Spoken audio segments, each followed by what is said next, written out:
Građani širom Srbije sve više su zainteresovani za prikupljanje i predaju starih i dotrajalih električnih aparata.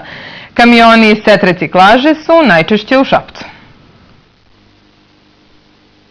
Kada je videla da komšije iz garaže odnose stare aparate, Milica Glišić odmah je prijavila da i ona ima dotrajale uređaje. Kaže, kupila je nov televizor, sa starim nije znala šta će.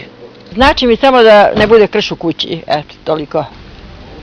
Ali vam doprinosi i novac koji dobijate od toga? Pa ne baš toliko, to je toliko beznačajno da... A sad kad je grom zadnji put, 3 televizora su nam crkla u kući. Prošle godine u Srbiji je prikupljeno preko 7000 tona elektronskog otpada. Šabac je vodeći po broju prijava zainteresovanih građana. Kamioni set reciklaže u svakom dolasku odvezu preko 3 tone dotrajalih aparata. Tako treba nešto da se upražnjava non stop.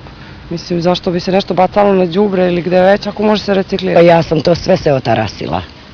To sam ja sve eliminisala. To je super, to je ekstra. Naravno da je to u redu. Jer svuda nalazimo tog đubrišta, svuda po celom gradu.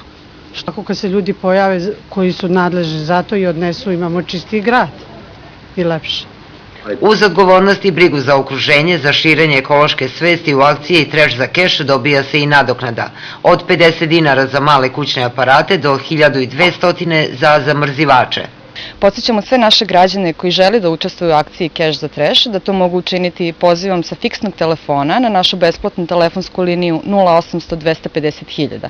Tom prilikom potrebno je da ostave spisak uređaja koji žele da predaju, kao i svoje podatke. Kada se iz određenog grada sakupi dovoljan broj poziva, kolege set reciklaže će pozvati građane, zatim će ekipe izaći na teren, prikupiti uređaj i isplatiti građanima novac. Sa samo 3 adrese u Šapcu prikupljeno je pola kamiona elektronskog i električnog otpada. Predaje se od televizora i frižidera do računara i baterija. Pozivi građana i dalje su svakodnevni.